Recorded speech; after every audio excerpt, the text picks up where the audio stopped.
মালয়েশিয়ায় ৩ বাংলাদেশি কর্মীকে গ্রেফতার, মানবাধিকার সংগঠনের ক্ষোভ।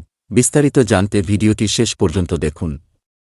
মালয়েশিয়ায় বেক্স কনস্ট্রাকশন এসডিএন বিএচডি নামে একটি কোম্পানির মালিকের বিরুদ্ধে অভিযোগ দায়েরকারী ৩ বাংলাদেশি কর্মীকে গ্রেপ্তারের জন্য পুলিপুশের দ্বিমুখী নীতির অভিযোগ তুলেছে দেশটির মানবাধিকার সংগঠন পার্টি সোশিয়ালিস্ট মালয়েশিয়া পিএসএম। মানবাধিকার সংগঠন পার্টি সোশিয়ালিস্ট মালয়েশিয়ার ব্যুরো প্রধান এম শিবরঞ্জনীর বরাতে গতকাল শনিবার দেশটির গণমাধ্যম নিউ স্ট্রেটস টাইমস ও ফ্রি মালয়েশিয়া টুডের প্রতিবেদনে বলেছে, নিয়োগকারী কোম্পানির বিরুদ্ধে প্রশাসন কোনো ফৌজদারি ব্যবস্থা নেয়নি, বরং কর্মীদের কাজ দেয়নি, তাদের বেতন দেয়নি এবং তাদের পাসপোর্টও আটকে রেখেছে। মালিকপক্ষ কোম্পানির মালিকদের বিরুদ্ধে অভিযোগ করায় ৩ বাংলাদেশি কর্মীকে গ্রেপ্তার করেছে পুলিশ এবং তাদের বিরুদ্ধে ২টি অভিযোগে ৪ দিনের রিমান্ডও নেওয়া হয়েছে। গণমাধ্যমের প্রতিবেদনে আরও বলা হয়েছে, ভিকটিম কর্মীরা বিশ্বাস করে এগুলি মূলত তাদের ট্র্যাপে ফেলে বানোয়াট অভিযোগ এনে গ্রেপ্তার করা হয়েছে, যাতে বাকি কর্মীরা ভয়ে চুপ হয়ে যায়। শিবরঞ্জনী আরও বলেছেন, ৩ জন কর্মী তাদের নিয়োগকর্তার বিরুদ্ধে পুলিশ রিপোর্ট এবং শ্রম বিভাগে রিপোর্ট করেছেন। বিষয়টি শ্রম বিভাগ ও মানব সম্পদ মন্ত্রীর কাছেও উপস্থাপিত হয়েছে। পুরো ঘটনা মূলত সন্দেহজনক মোড়কে মোড়ানো মনে হচ্ছে বলে এমনই জানিয়েছে দেশটির অনলাইন ফোকাস মালয়েশিয়াও। তাদের এক প্রতিবেদনে জানিয়েছে, বাংলাদেশ থেকে মালয়েশিয়ায় ওয়ার্ক পারমিটের আওতায় আনা ১৬০ জন কর্মীদের মধ্যে এই ৩ জনও ছিলেন এবং বেক্স কনস্ট্রাকশন এসডিএন বিএইচডি নামে কোম্পানিটি তাদের কাজের জন্য প্রতি মাসে বেসিক ১,৫০০ রিঙ্গিত বেতনের কথাও দিয়েছিল। তবে তারা মালয়েশিয়ায় আসার পর থেকে কোনো কাজ বা বেতন পাননি এবং বর্তমানে তারা বেকার জীবনযাপন করছেন।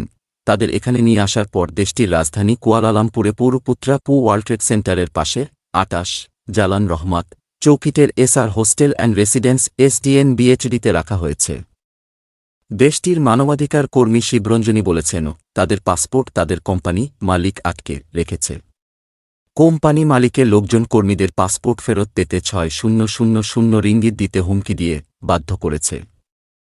তিনি বলেন, পিএসএম ৪ জানুয়ারি দেশটির সুবান জয়া শ্রম বিভাগের কাছে এ বিষয়ে অভিযোগ দায়ের করতে সহায়তা করেছিল এবং ৩ জানুয়ারি মানব সম্পদ মন্ত্রীর কার্যালয়ে এ অভিযোগটি পৌঁছে দিয়েছিল। তারপর ৭ মার্চ আমাদের একজন কর্মকর্তাকে বলা হয়েছিল যে বিভাগটি কোম্পানি মালিককে ২টি বিকল্প রাস্তার কথা বলে দিয়েছিল। এক, তার কর্মীদের দেশে ফেরত পাঠাতে বা তাদের জন্য নতুন কোনো কোম্পানিতে কাজের ব্যবস্থা করতে। এছাড়া কোম্পানি মালিককেও নির্দেশ দেওয়া হয়েছিল যে তার কর্মীদের মালয়েশিয়ায় আনার তারিখ থেকে তাদের মজুরিজু পরিশোধ করতে। এদিকে কর্মীদের নিয়ে কাজ করা মানবাধিকার সংগঠন পার্টি সোশিয়ালিস্ট মালয়েশিয়া পিএসএম পুলিপুশকে অবিলম্বে আটক হওয়া ৩ জন কর্মীকে মুক্তিমু দিতে এবং ভিকটিম ৩ কর্মীদের পাসপোর্ট ফেরত দেওয়া নিশ্চিত করার আহ্বান জানিয়েছে। এদিকে কর্মীদের নিয়ে কাজ করা মানবাধিকার সংগঠন পার্টি সোশিয়ালিস্ট মালয়েশিয়া পিএসএম পুলিপুশকে অবিলম্বে আটক হওয়া ৩ জন কর্মীকে মুক্তিমু দিতে এবং ভিকটিম ৩ কর্মীদের পাসপোর্ট ফেরত দেওয়া নিশ্চিত করার আহ্বান জানিয়েছে।